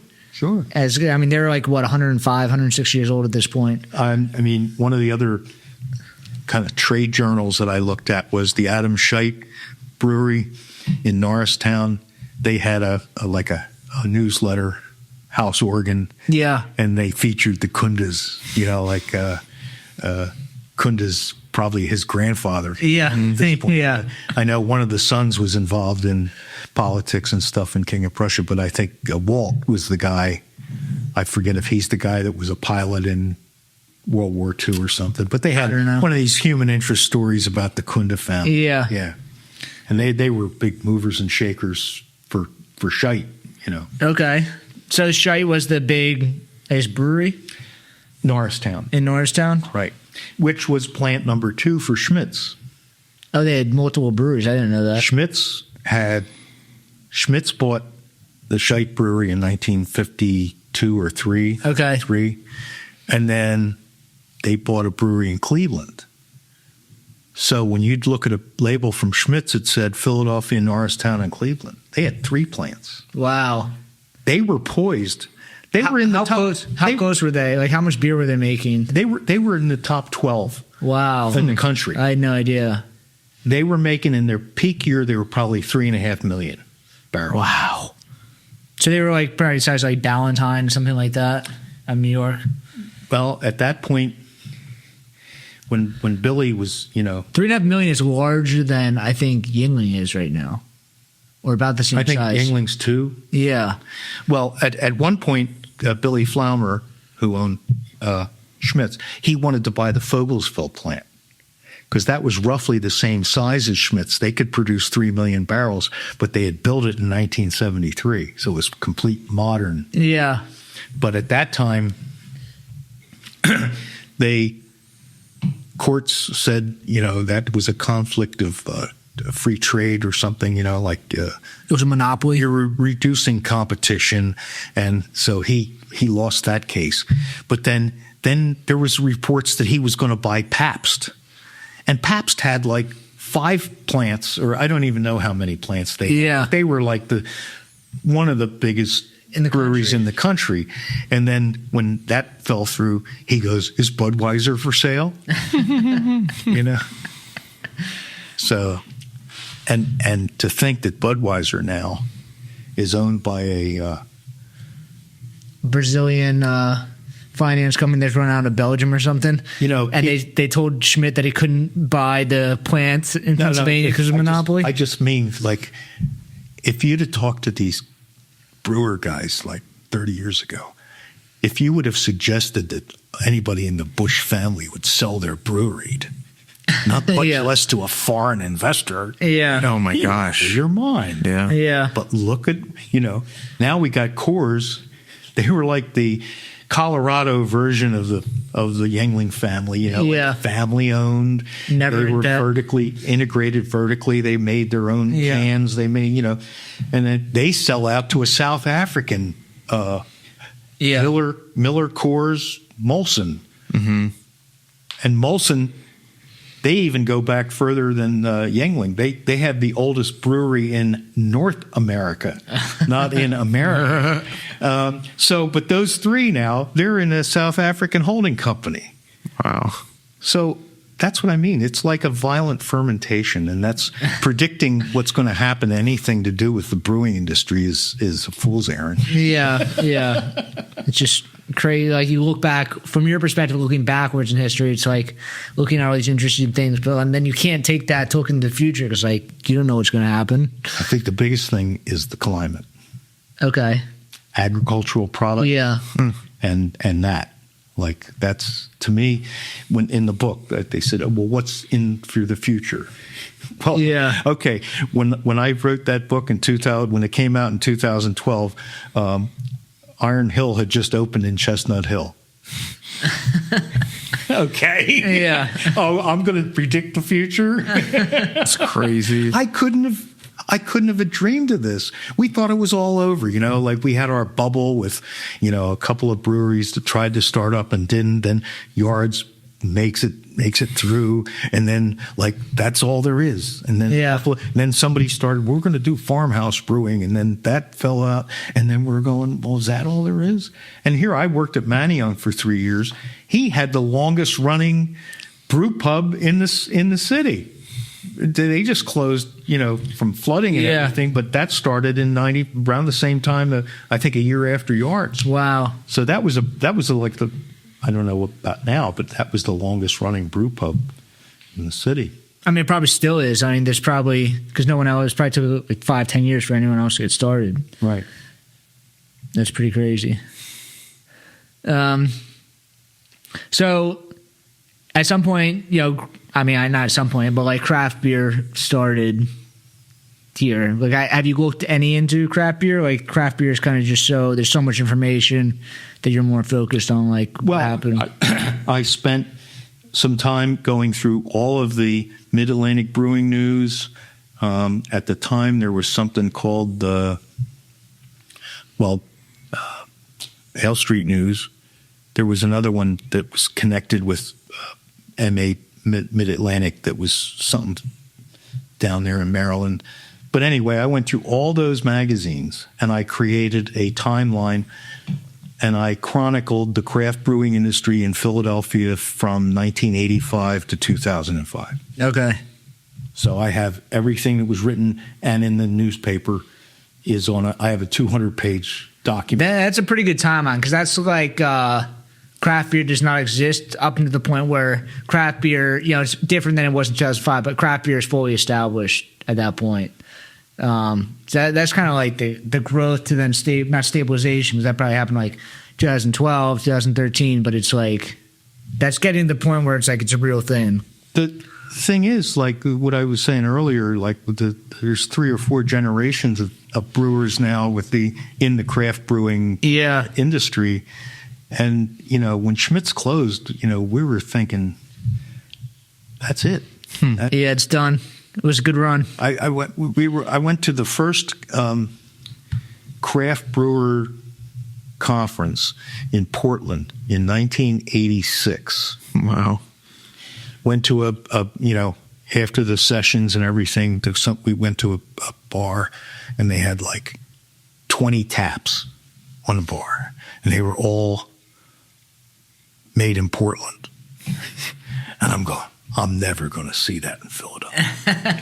And then later we go to the Bridgeport Brewery and they're making beer. They put a tea bag full of hops in a Hop Stevens keg, and it's fermented in the keg, just like English old style beer. And I'm going, I'll never see that in Philadelphia. And then in 1995, I visited Yards, and they were doing the same thing that I vowed I would never see. And now you can go to how many places in Philadelphia and see 20 taps that are all. And they stopped doing cask and all these like Hop Stevens, and then now English style beers and like these, cask beers are starting to come back. It's like you've seen it been born, die, and then come back. But that was another really profound thing was with Camera. Yeah. Campaign for real ale in England. When did that start? That was like back in the, about the time, that was before I even got my first issue of Zymergy in 1980 or whatever. But they had taken the big brewers to task. Why can't we get real beer? Like you got all these, tied houses and everything. And the brewers actually responded. Like they started to do some, they did have an impact on the industry. But talk about an impact on the industry. At that conference in Portland in 1986, the guys from the industry are going, "Oh, microbrewery, I think I have a few here in my pocket. This is never going to go anywhere." It changed the industry. It did. I think Anheuser-Busch bought Ballast Point, or whoever bought Ballast Point, they bought it for like $2 billion or $1.5 billion or something. I think it was worth $200 million 3 years later, but still, they spent $1 billion on it. Like, it was, it changed everything. In 1994, I went to Siebel. I took the diploma course, 10 weeks in Chicago. Well, anyway, AB had just gotten a piece of Red Hook in Seattle. And so that was big news. And they got like 4% or something. It wasn't even big, but people are calling them a sellout. They bought a piece of Widmer Brothers about the same time. And that was the beginning that was the beginning of them, the big guys, saying, okay, we want a piece of this too. You know, like, how can we do? And they started doing it in very innovative ways. And so, like, then AB, it's complicated. They got some kind of a holding company where they were on the board or something, but they owned, you know, a small percentage of it or whatever. And then they built a new brewery for Red Hook out in Seattle.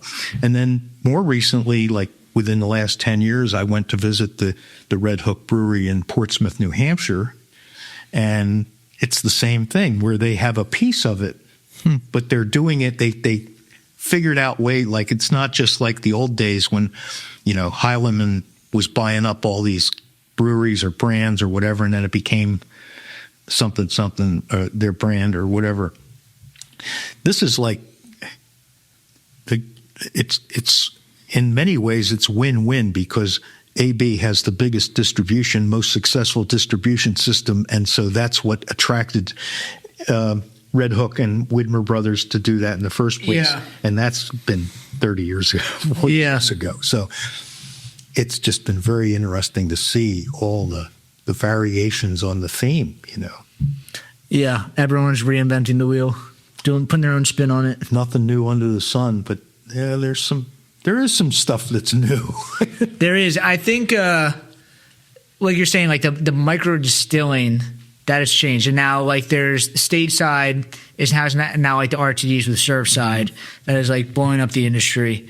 And like the brewing response to that is essentially that's great. You know, it's pro alcohol, but it's anti beer because now you're letting distilleries sell their products that used to be exclusively, you know, in beer stores.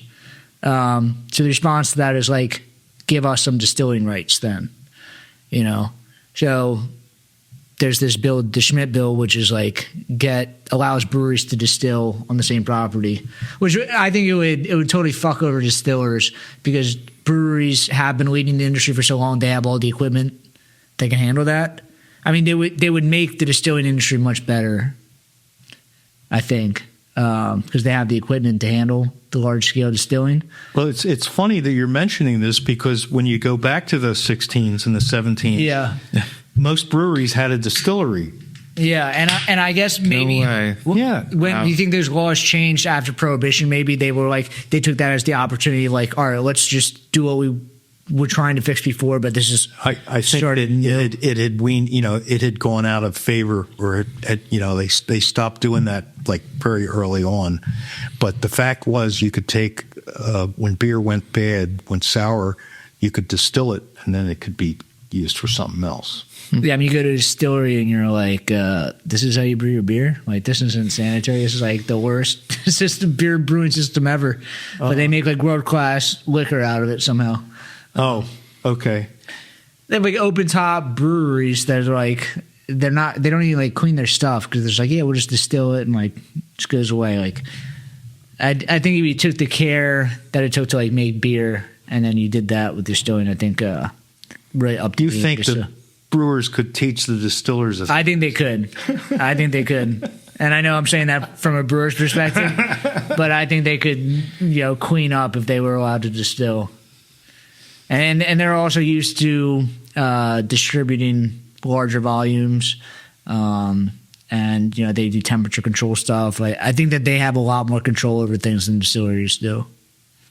There's somebody that I gotten to know on Facebook, Laura Patrizio, who does to Pennsylvania distilleries. She researches them the way I research beer. Yeah, and so we've communicated. You know, we comment on each other's things and so forth, but that's very interesting that they went through very similar things where after Prohibition, like the big guys gobbled up all the, you know, it eliminated the small purveyors or whatever. And it's also, I mean, it's the distillery's fault that we even had Prohibition.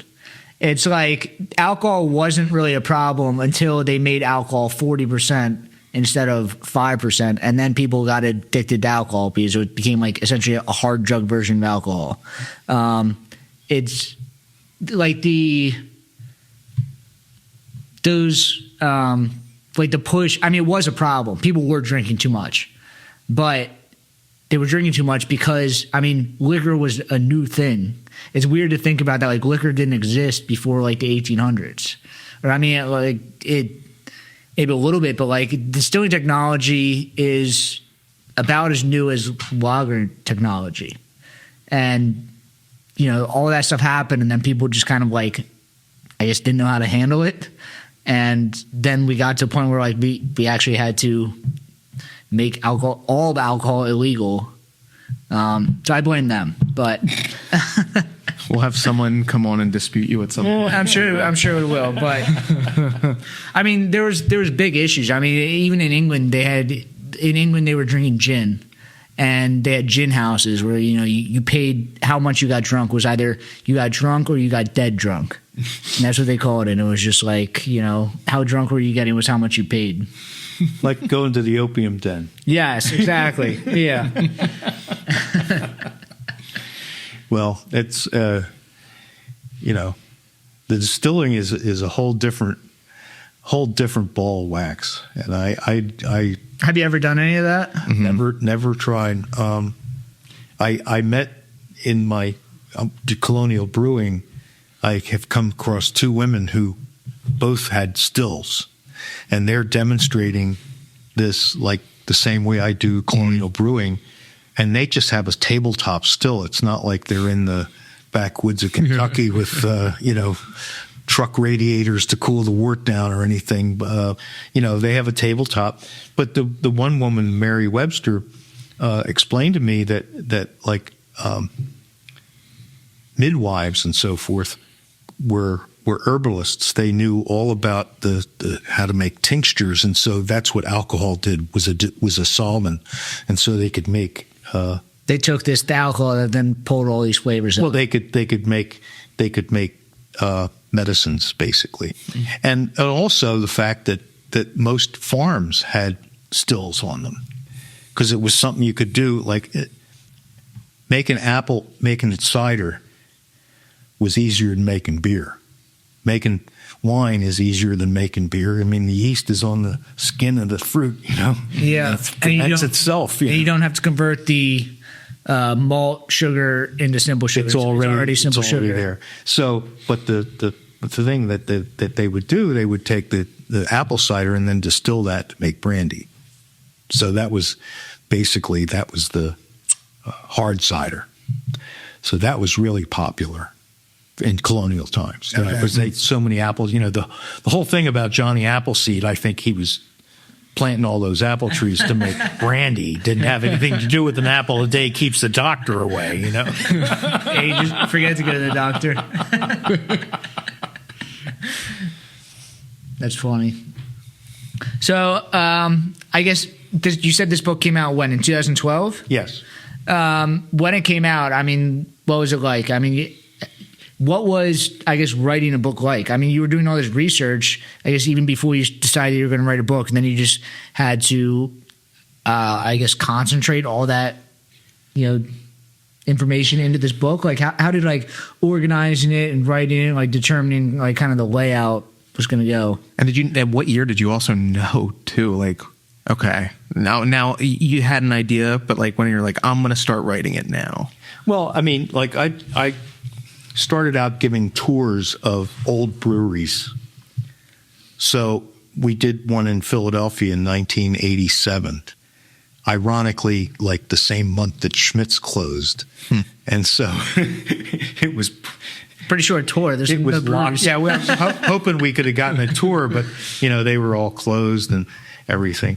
And then I think the first tour we did was actually a year or two earlier in Pittsburgh. But for each city, I've done tours in Philadelphia, Pittsburgh, the Lehigh Valley, what I call South Central Pennsylvania, and the Luzerne and Lackawanna County. So I created guidebooks to go with each of those tours, just self-published guidebooks that would list the stops on the tour, other information and stuff. So that was kind of like the precursor. That was where I honed some of that. But to try to do it for a publisher definitely was taking it up a few notches. Yeah. And And then also to try to, you ask about the layout. I with a city that goes back to the 1680s, and we're doing 21st century. Yeah. How do I? And so that's become my niche. Is like, it's 350 years and 160 pages. Yeah. How do I find myself in a lot of the writing I'm doing now for the Brewery and Collector magazines. I'm distilling. We're talking about distilling. I'm taking this, 80 pages of articles from the newspapers.com and Western Brewer and this and that. How do I turn this into a 6-page article? Mm-hmm.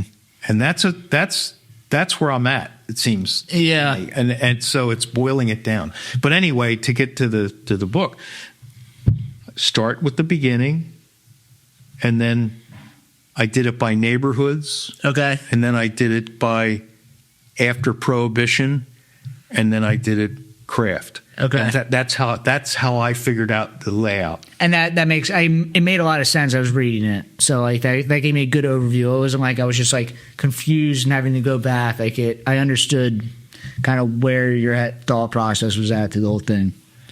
And for the Brewery and collectors, it's the post-Prohibition era that has most of the people that collect beer cans. Yeah. People that collect.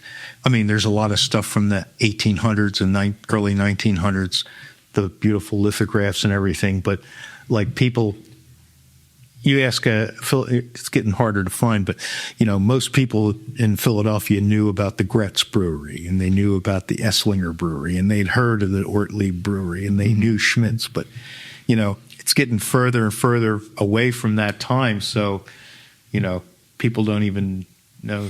I've said this in a previous podcast. It was cool to read because I was already in brewing for a number of years when I read it, and to see, it's not that somebody would write a book about it, but like the story of the Philadelphia beer is obviously told in parallel to the story of Philadelphia, but it was like I was seeing things that were happening in the city were affecting beer, or beer was affecting other parts of history. And it was cool to see that, what I'm doing now is more than just like me trying to come up with a stupid name for a new IPA. It's like trying to do what I'm doing is like it's adding to the culture of Philadelphia. Continuing a long-standing tradition. Yes, and I'm not the person that invented this. It's been going on since 1680. But taking that, and for the last 400 years, people have been doing this, and it's been adding to the life of people in Philadelphia. And being proud of making the best possible article of beer you can. Yes. That's the pride of the brewer. Yeah. It was very cool reading that. It was, I do like history, but it was like cool reading that about, a city that we're, in, and then I'm kind of in this industry. It was very interesting. But I guess so you wrote the book, and then you just sell it on Amazon, or how do you go about publishing it and putting it out? The History Press had, you work with them, and they help to advertise it, and I got it into some bookstores and so forth. But basically, I haven't. I left Manioc in 2003, so I've devoted my time, in addition to the research and writing, I do my slideshows. Yeah. And so that gives me a chance to sell. It's like, give the slideshow. And then I also have created posters. So I have a poster you may have seen in some of the bars. It's Philadelphia Breweries 1896. And it's got a map in the middle. And then the breweries are numbered, and you can find them on the map. I have seen that, yeah. It tells you the address and the production of each one. Yeah. And that was kind of like the heyday. That was after the 93 or however many there were in 1880, but like that. And then I also made a poster. The first poster I made was from 1980 to 87, having visited close to 300 or 400 brewing sites. I made a collage of all the dilapidated brewery buildings in the state. Mm-hmm. So that was my first poster, and then I did this 1896 poster. And then after the book came out, I actually upgraded that to digital, but then a couple years later, I did one called the Philadelphia Brewery Directory that has all these ads from every brewery I had an ad from like the 1880s to like 1910 or so. And so it's got, I forget how many there are, but it's like looking at one of those pages in the a phone book or something that has the ads for all the, but it's a composite. Yeah. Yeah, and like what you're saying, like the pictures of the breweries, it's like the history of the architecture around Philadelphia also. It's like people are go to the Schmidt Commons every day. They like the Potts Brewery. Whitesboro has, it's like all these places that people see every day, but it doesn't even cross their mind to like, oh, this was a brewery for 100 years. It was like, you know, it's like kind of what shaped the city and how it's laid out.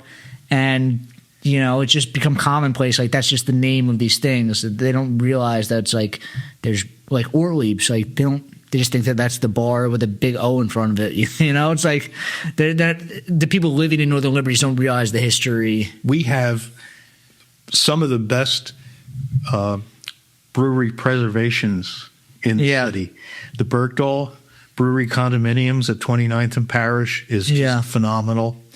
The old Class and the Cod Brewery at 10th and Montgomery, which is now housing for Temple. The one you just mentioned, I haven't been there since they've been working on it. I was there before they started working on it, but the Poth Brewery was like the last big brewery that was left in Brewery Town. Yeah. And I always hoped that something would happen with that. Well, Stone's beer distributor was there for about 2 years. I've looked at the property to move there. It just, there's not enough traffic over there. It doesn't make sense to open up a brewery there right now. But the Gretz Brewery, if you've ever seen, that's a prominent landmark on Germantown Avenue. It's the Gretz smokestack. So that's been one that's just been falling apart brick by brick for years and years. The whole Germantown, like the architecture there, it just looks like, I mean, that's where you like reading the book, like that's where all the breweries were located there, Brewery Town. But especially in Germantown, like the Germantown Historical Society has done a great job like preserving the old buildings there, and you're seeing the architecture of like these buildings that still exist that, you know, used to have, and they have like the names of the breweries on them. It's cool. Yeah. So I mean, but we've got a number of these. That's another one of my interests is brewery preservation. Best case scenario is it reincarnates it as a brewery. Mm-hmm. But if you take, say, the Ortley bottling shop, and then that becomes an architectural firm's offices, that's almost as good. I mean, they like it, but it's even consolidating that, like within the craft beer world, like Dock Street turns into Carbon Copy. Yep. What was it before Human Road? Oh, right. Yeah. Because Separatist was over there. Separatist. It's like there's even a lot of breweries in Philadelphia, like, you know, Yards has now turned into mainstay. It's like, even like on a small timeline, a lot of these places are just recycled. For me, when I started photographing this, I was most interested in these grand architectural things, you know, because the brewhouse, you know. Yeah. If you've ever seen the Stegmeyer Brewery in Wilkes-Barre, it's just a magnificent building. Yeah. But now, like, well, this is the Yards Brewery from Umbria Street. Well, it's a warehouse, you know. It doesn't have the same interest to me. Yeah. And yet, like what you're saying, we've got breweries that are like third different company in the same thing. It may not be an old brewery building, but there's history in the stuff's building. Still there. We don't have to move anything, so we'll buy it, take it as is. You know. Well, I think that's just you can see. Kind of in parallel of like the history of breweries is like the history of the architecture in the city. You know, people aren't building beautiful buildings that look like these old breweries now. Right. Even the new Sierra Nevada breweries, they just look like a giant Amazon warehouse from the outside. You know, it's like they don't look like, you know, a big, you know, they don't look like the Poth Brewery or the Weisbro and Hess building. Like they don't look like that anymore. No. But now we get into the architecture thing. We've got Otto C. Wolff, who was the premier Philadelphia brewery architect, and he built breweries from Norway to Cuba to California to Philadelphia to New York. Wow. He had like 400 projects to his credit when he died. And what year was that? Like what? 1917. Okay.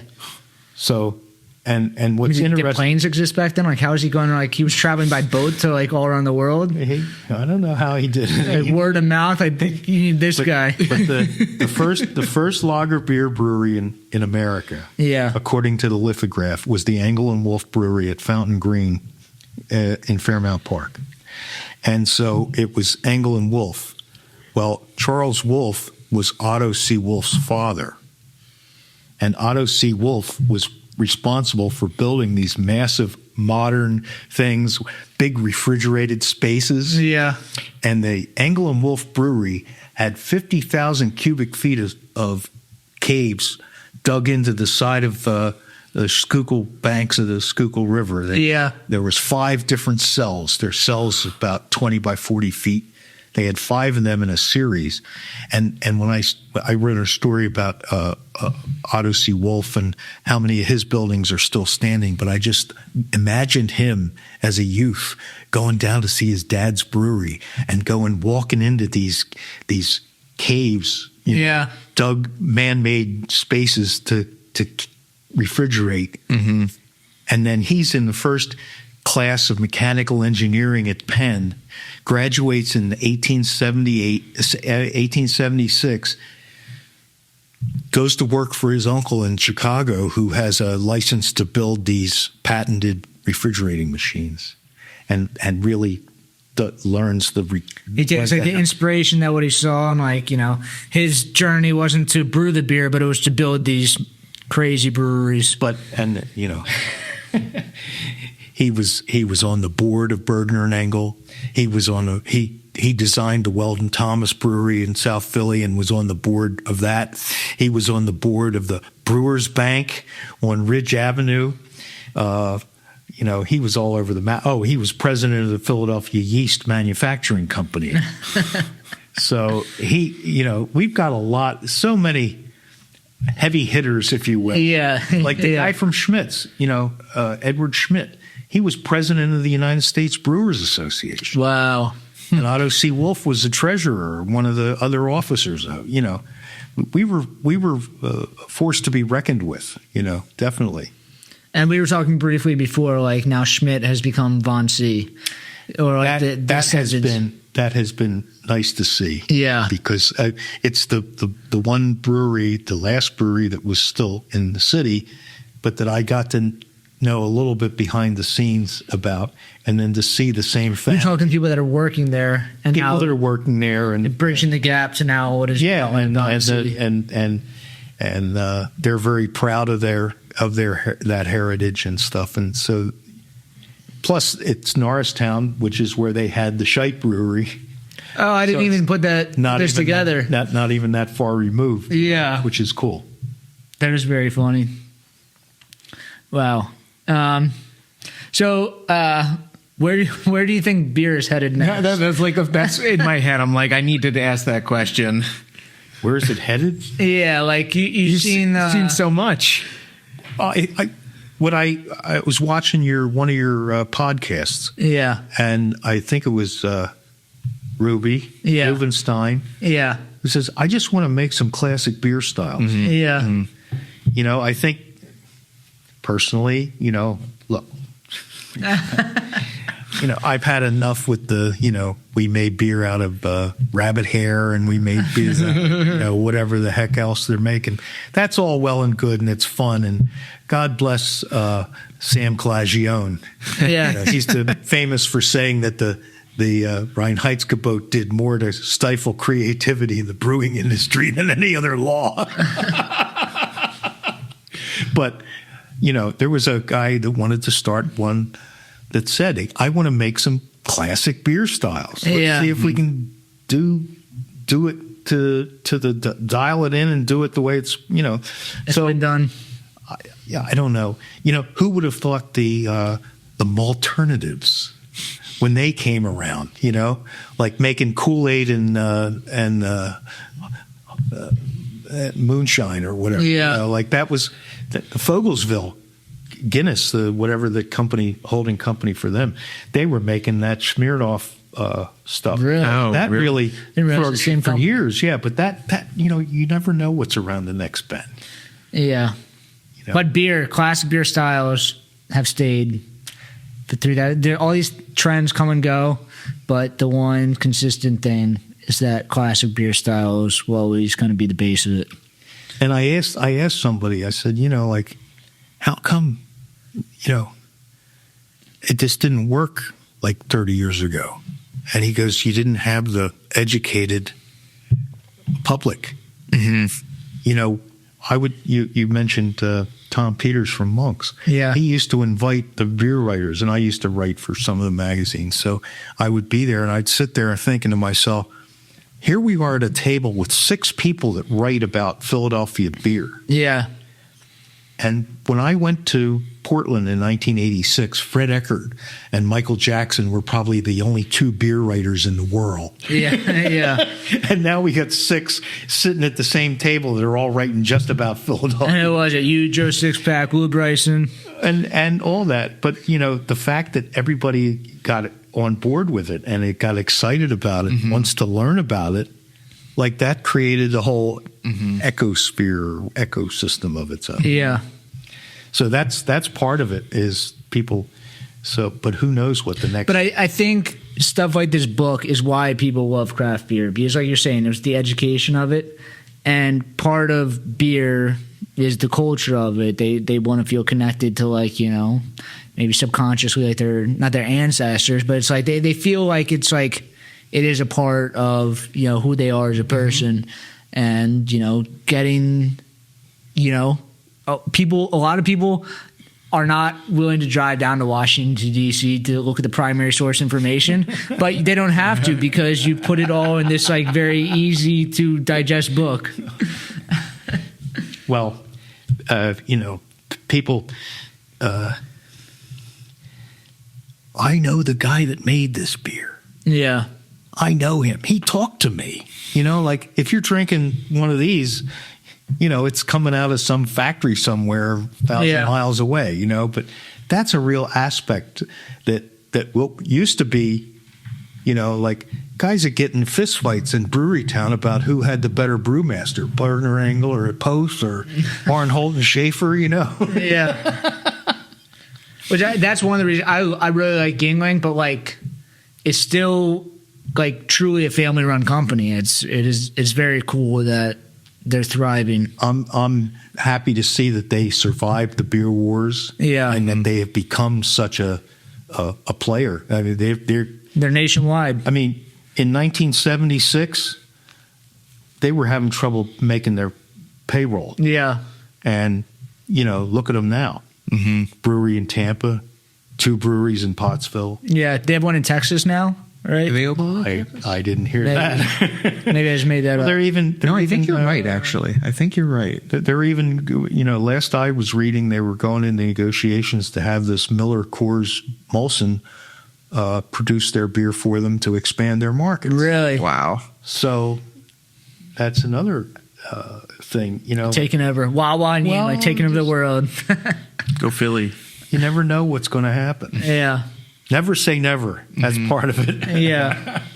Yeah, I guess looking back at the history of it, like you're kind of able to see like people if you don't look at history, like you see like all the trends in craft beer, like this is going to change everything. Like, but if you take like a long term vision of everything, you take a step back, like you're able to kind of see through the ups and downs and like kind of cut through a lot of the BS. It's a tough business. Yeah. But it's fun. It's rewarding. So you had Lou Bryson write the forward. He did the forward. Are you a friend of his, or you guys have just kind of crossed paths? We know each other. Okay.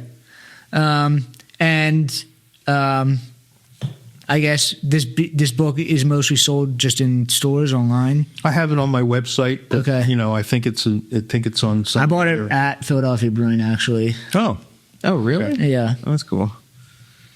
but yeah, it's great. And you said and I also have a guidebook, which is totally different than this. The guidebook is all the breweries that could have been on one of my Philadelphia brewery tours. So that's a self-published book. It's a spiral-bound thing. It's not a glitzy of a package. Yeah. But it chronicles my first Philadelphia brewery tour in 1987 to I don't know when the last one was, but I've done 25 of them in the meantime. So one of the most interesting ones, and I was running around this neighborhood and others in 1985, 86, looking at every address that was in this book and to see if there was anything standing there. And and I thought I had covered them. I got so many notes and pages and stuff. And the woman that you said put me in touch with you, Meredith. Yes.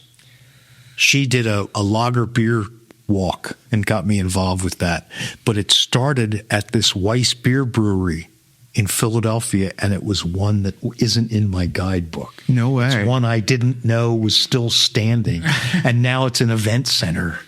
Like somebody actually, and this was right not under my nose, but it's down there off of Girard Avenue, and I'm going, this is embarrassing. I'm Mr. Philly beer, and I didn't. But the Weiss beer breweries were a phenomenon because they were quick and dirty. It was beer, it was yeast and lactobacillus in the fermentation, and so it was kind of like making steam beer, where they ferment it and then age it for practically no time, and then put it in bottles or the kegs, and then let it finish in there. And, and I've had, I don't know if you ever had Berliner Weiss beer. Yeah. It's an acquired taste and not acquired by all that many. Yeah. But, cause it's sour. But this was big popular. It was like the poor man's wine. Well, poor man's champagne, Notting Head at one point, in the prime of Notting Head, was the largest producer of Berliner Weiss in the world outside of Berlin. Yes. Wow. They brought it back. Yeah. And now it's a big category at the GABF. Everybody's got to make one. Yeah, I mean, people like the little tart, low ABV sours. I mean, they're popular now with college kids, but it's like people drink them. But, I mean, there was literally 20 or 30 Weiss beer breweries in Philly. In fact, Trooper Ortlieb was in the Civil War, and when he got out of the Civil War, he got a little Weiss beer brewery. The pictures I've seen of the few that I've seen pictures of, they have pictures of them. A couple of them, it looks like they're in a garage. It's not like one of these magnificent Otto C. Wolf, Bergdahl brewery things. It's like it's in a garage. So they were brewing. In Berlin, the recipe called for a certain percentage of wheat. In America, they would probably just use corn. So, because it was cheaper. Yeah. But it was the same idea. But there was a whole bunch of Weiss beer breweries in Philly. Well, I guess what would they call it? It was not Weiss. How do you say corn in German? Do they even know corn existed in Germany? I don't know what the corn is American, right? I don't know what the German word for corn is. Well, they probably would put some wheat in there, but Okay, yeah. They could supplement. Somebody asked me that. I was working with this group, and they asked me about the American brewers using corn, because everybody likes to say, they just cheapened the product, and the whole Reinheitsgebot thing. But in brewing school, what I learned was that the varieties of malt in America, North America, had a higher diastatic enzyme content. Yeah. So basically, by adding corn, you were making the best use of your materials. It wasn't to cheapen the product as much as it was to get the last dime out of every nickel. As I like to say. Yeah. But so that was really, it wasn't just it wasn't truly an American thing. Like I said, corn is not in Europe. So it's it's cheaper, but it's also kind of our national, spin on beer. Well, and corn squeezins, when they opened up the Mississippi River Valley, they had so much corn, they had to make whiskey out of it, Yeah. because it would go bad. Nice. Yeah, I've learned a lot today. So like, what are you doing now? It's like people can like find you On my website. On your website? I'm on Facebook. Okay.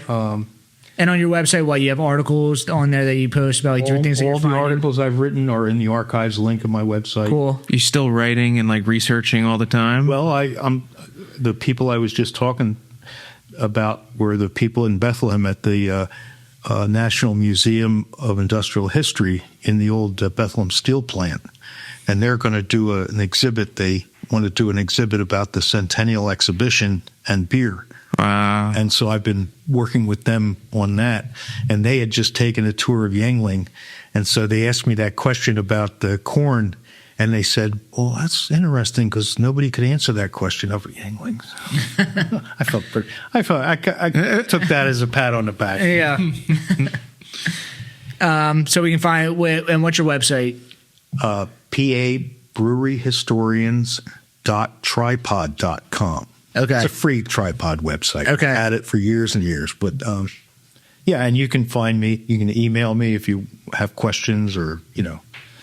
And I'll put everything on the notes as well. The other thing I'm working on is one of these Brewery clubs is having their convention in Philadelphia in 2026. So I'm doing they have a quarterly news magazine.